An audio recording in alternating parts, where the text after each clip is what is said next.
What is up, future millionaires? Welcome back to my channel. It's your girl, Ellie Talks Money. And in today's video, if you have not subscribed to my channel yet, please click subscribe.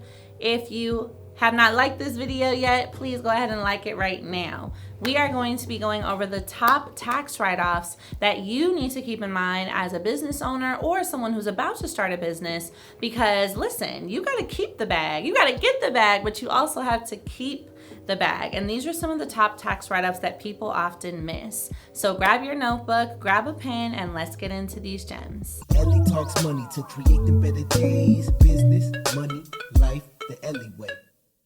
All right, y'all, welcome back into the video. So let's break down tax write-offs. And first, I want to explain to you what they are. So when I say tax write-offs, or when you hear that, what this really means is this is money, right, that you're spending on some area of your business that you are then able to write off of your taxes later. So what that means is, let's say if I make $10,000, but I use or spend $1,000 on tax deductible expenses, then I'm able to write off that $1,000 from my business income to where I'm only being taxed on $9,000, okay? So what tax write-offs do is they reduce your taxable income so that at the end of the year, you're not having to pay taxes on money that you actually use to further your business. And this is why I say tax write-offs and the tax code is most beneficial to business owners and investors, because literally the tax code is pages and pages and pages explaining what to write off and how to do it properly.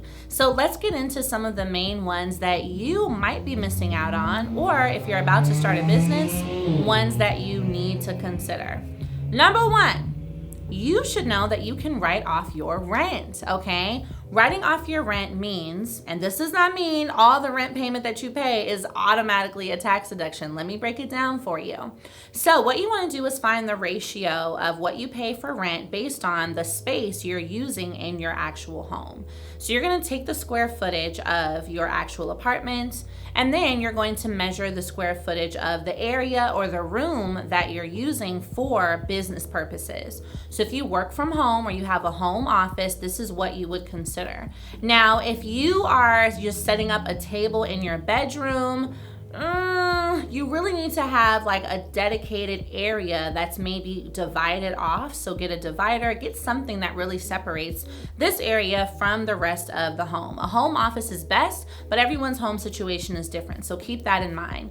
Now, let's say for easy math, right, since I'm recording, let's say your apartment is 1,000 square feet and then the area in which you use for your business is 300 square feet. So that means the area you're using is about 30% of the actual square footage of your apartment. So now that you have that 30% ratio, this is how you calculate it for what you can actually write off of your rent. Let's say that you are paying $3,000 a month for rent, and you're using 30% of that space for business purposes, then 30% of the rent that you pay is now a tax write-off. So 30% of $3,000 is $1,000. Yes, or $900 roughly. So that means that $900 of what you're paying is now a tax deduction. So there are very specific ways that you can fill out these forms, and I always recommend you work with a tax professional when it comes to steps like these, but that is a great tax write-off that so many people miss out on because they think that they're not able to write off any portion. But having a home office or working from home, starting your business from home, does have a lot of benefits, and that is one of them.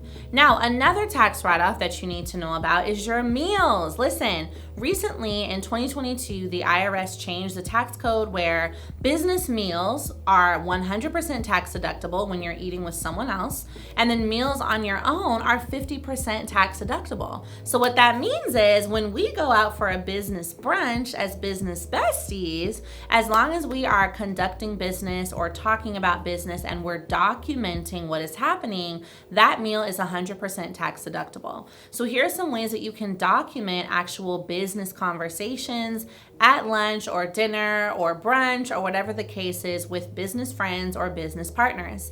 I always recommend that on the receipt, you take some notes of what was discussed, who was in attendance, and then you take a picture of the front and back of that receipt. Now, the next thing that you want to do is set a calendar invite in your email or in your calendar box. What are those things called? Calendars? Yeah. You want to set a date of when that took place, and then you can either add the image onto that date, but you really just want to make sure you have that marked so that later on, when it's actually time to file taxes and you need to go back and collect this documentation, you have an actual calendar invite in your calendar that has the picture of the receipt, the notes of the business that was discussed, and any people that you were there with. Okay, that's a really great way to do it. When you're having a business meal on your own, it's also a really good idea to take a picture of your receipt. Now, because you're the business owner, you don't have to, have a conversation with yourself. It's understood that as a business owner, like right now, today I'm working, I'm gonna go get lunch. That's gonna be a 50% deductible meal because I'm a business owner and I need food to be able to continue doing my business. So yeah, the IRS is gonna let you write that off. That is a huge tax deduction that you could be missing out on if you're not documenting your meals, if you're also not taking pictures of your receipts. And let's face it, the way that things are priced now, if you're spending $10 a day for lunch, which is, pretty much what people are spending, that's $300 a month. And that is, over $3,000 a year that could actually be a tax write-off for your business. All right. Now let's get into the third one, which I know you're going to like.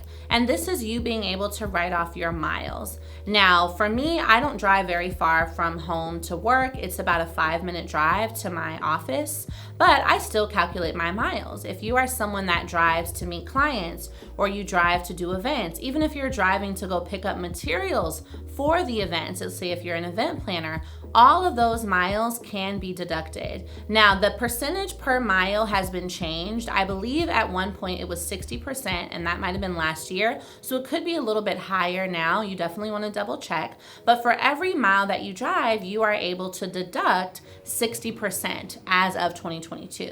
So what that means is if you're driving, right, and you've got to put gas in your car, you are documenting your miles, that is money that you are able to deduct from your taxable income, which is going to help you at the end of the year actually keep more of the money that your business is making. Now, here's something I do want to say with regards to tax write-ups. There are so many tax strategies that you can take, but I want you to know if you are someone that plans to buy a home in the next 2, 3, 4 years, you want to be mindful of how much you're writing off, right? We do want to get our tax write-offs and keep our money, but you also don't want to write off so much that now it doesn't look like your business is profitable. And the reason that matters is when you're applying for funding, a lot of the time lenders will ask you for a tax return, whether that's funding for your business or actual funding to buy your first home. So you want to make sure your tax return shows a profitable business.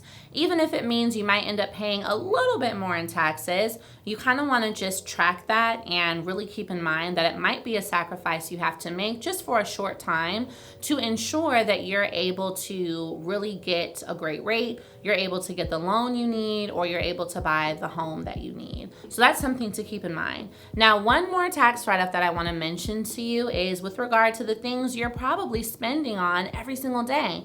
So you're buying office supplies, you're paying your phone bill. You might also be buying things from Amazon. You're probably also paying for Wi-Fi. All of these things that you're using for your business are tax deductions. Now, important tips here. Number one, you should make sure that your phone is in your business name.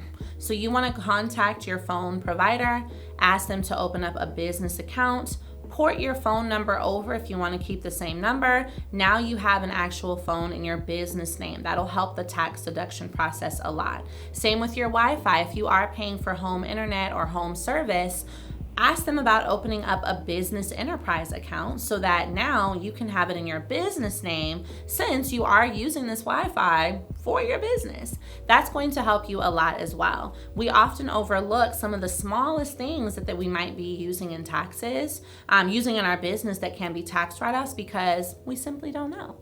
But now you do know. So one thing that I want to really let you guys know is to click down below and make sure that you are tapped into my upcoming free class. There will be more ways that you can write off things like hiring your kids. Listen, it's a vibe out here, okay?